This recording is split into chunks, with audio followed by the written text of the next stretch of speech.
15h, 16h30, Cyrielle Sarah Cohen. Et comme toujours, à la fin de cette émission, nous avons pour habitude de débriefer ces minutes passées ensemble. Ève, ce que nous allons faire aujourd'hui avec votre portrait vu par Judith Cohen-Solal. Bonjour Judith. Bonjour Cyrielle. Bonjour. Bonjour Ève. Ravie de vous rencontrer. Alors, j'ai retenu du tac au tac. Vous avez dit que votre philosophie de vie, c'était Carpe Diem. Alors, je trouve qu'en effet, tout cet échange qui a eu lieu aujourd'hui montre combien ce Carpe Diem vous va bien. Et je trouve que on vous a reproché votre simplicité, votre spontanéité à différentes reprises.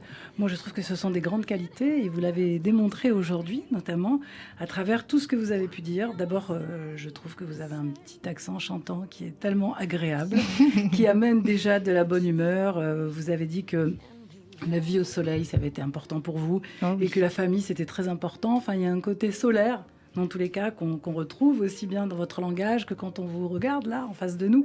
Et je pense qu'il n'est pas pour rien dans l'engouement que le public a pour vous, malgré tous les avatars ou les critiques qu'on a pu vous faire. Le public, lui, il est très fidèle, parce que vous continuez à faire des disques, à avoir des disques d'or. Enfin, ils vous suivent. On vous suit, tout le monde vous suit. Merci. Et ça, je pense que c'est très important. J'ai trouvé ça très sympathique, ce que vous avez dit à propos de Eve Adams et puis finalement Evangélie. Alors Eve Adams qui était le côté, la famille Adams, donc qui est un petit peu le côté du diable quand même. Ouais. Et puis vous avez choisi l'ange plutôt que le diable. Donc c'est comme s'il y avait une bataille tout le temps. Vous êtes là en train de vous battre contre les mauvais esprits, contre les mauvaises langues. Et vous avez choisi l'ange. C'est peut-être beaucoup plus compliqué dans ce monde que d'avoir choisi le diable. Hein. C'est vrai. Et je crois que ça n'est peut-être pas par hasard. En tout cas, cette idée-là du diable, je trouve que, oui, j'ai entendu que quand même c'était très difficile, cette période que vous avez passée, quand vous avez été moqué. Vous dites d'ailleurs qu'il y a quelque chose qui est très... macho, misogyne aussi, dans le fait que j'ai bien entendu que quand vous avez voulu jouer à l'autodérision, on s'est pas dit que vous jouiez à l'autodérision et que vous étiez en second degré, mais que non, vous, ça devait être, comme vous avez dit, c'est une blonde à forte poitrine, donc nécessairement elle a 2 neurones. Et personne n'a rigolé, au contraire, on s'est moqué. Alors qu'il y a une différence entre rire ensemble et se moquer.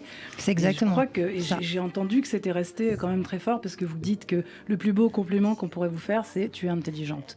Donc il fallait toujours prouver que c'était tellement important, que vous l'étiez pas, c'est un sacré gageur, et que vous ayez, j'ai envie de dire, survécu à ça, que vous ayez remonté la pente, et que finalement on a tous un peu oublié ça, et qu'il reste le travail que vous avez fait, ce que vous avez accompli, tous ces albums. Je trouve que quand même c'est fort, parce qu'il faut une sacrée ténacité, il faut beaucoup de caractère. Et il faut se dire qu'on va rebondir, quoi qu'il arrive, on ne va pas se laisser faire. D'ailleurs, c'est le conseil que vous avez donné à cette auditrice qui a demandé qu'est-ce qu'il faut faire. Vous avez dit qu'il faut de l'authenticité, ne pas essayer de ressembler à quelqu'un d'autre, ça vous va très bien, et s'acharner, il faut de l'acharnement. Et là, je crois que vraiment, aussi bien il y a eu une forme d'acharnement contre vous, aussi bien vous êtes acharné à ne pas vous laisser démonter, à ne pas vous laisser écraser. Je crois que c'est très fort. Et puis, vous avez dit que vous semez... l'album, il s'appelle « Je sème ». Ah, oui. Vous dites que vous semez l'espoir lorsque vous avez peur, lorsqu'il fait peur. Alors je trouve que ça m'a fait penser à quelque chose, d'autant plus que vous parlez des animaux. J'ai trouvé qu'il y avait un côté très émouvant quand vous avez raconté que vous avez ramassé de l'argent et que vous avez ramassé une somme. Vous avez pu acheter des croquettes aux animaux et vous l'avez dit avec tellement de cœur. Alors quelque chose qui a l'air peut-être dérisoire, tout d'un coup prend un air très... quelque chose d'une action importante. Engagée. Et là, j'ai pensé à quelqu'un. Je me suis dit quand même, il y a quelqu'un dans l'histoire de l'humanité qui a eu une place très très importante, c'est Noé. Et Noé, qu'est-ce qu'il a fait ? Il a ramassé... Alors d'abord, il était complice de Dieu. Noé, on dit que la signification de ce nom, ça veut dire celui qui nous consolera de nos fatigues et du travail pénible de nos mains provenant de cette terre que l'Éternel a maudite. Donc, qu'est-ce qui se passe ? Là, ce que vous dites que vous avez envie de donner de l'espoir et vos causes importantes, c'est l'écologie et la maltraitance animale. Or, qu'est-ce qui se passe quand même avec ce déluge ? C'est que tout d'un coup, la terre, elle devient maudite. C'est-à-dire que les hommes n'ont pas su s'occuper de cette terre et il a fallu faire reset, tout recommencer à zéro.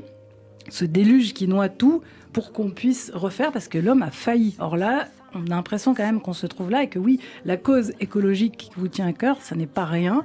Et là, on se trouve quand même avec des couples d'animaux, sur qui on veut sauver sur la Terre, des couples d'animaux. Il y a juste une famille, hein, c'est celle de Noé.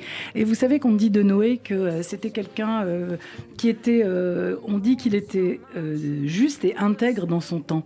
Or, on ne dit pas de lui que c'était un grand sage, qu'il avait fait... Non, ce qui était important, et c'est pourquoi il a été choisi pour être celui qui va sauver l'humanité, c'est le fait qu'il était juste et intègre. Donc, vous voyez, c'est une grande intelligence de savoir faire, donc de savoir faire ça. Donc ça, déjà, ça fait un pied de nez à tous ceux qui pensent qu'avec des grandes phrases et de la grande philosophie, c'est ça, c'est des grandes théories. Combats, on arriverait alors que le combat et alors que justement être dans une position juste, c'est quand même ce que j'entends ça de ce que vous faites, c'est que vous avez envie de trouver des causes justes.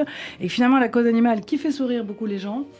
On se rend compte qu'elle avait son intérêt, puisque pour sauver le monde, il fallait tous ces couples d'animaux. Respecter les animaux. Qu'ils soient eux, alors qu'il y avait tous ces hommes-là qui n'avaient pas mérité d'être là. C'est que ça nous donne quand même une indication. Et c'est quand même votre combat. Donc, je vous dis bonne chance pour tous vos combats. Et je retiens la leçon que vous nous avez donnée. Hein. Jusqu'ici, tout va bien. Ça continue. Merci beaucoup Judith. Merci beaucoup Judith Cohen-Solal, notre psychanalyste du jeudi que l'on retrouve bien évidemment toutes les semaines. Merci encore, merci mille fois Judith Cohen-Solal.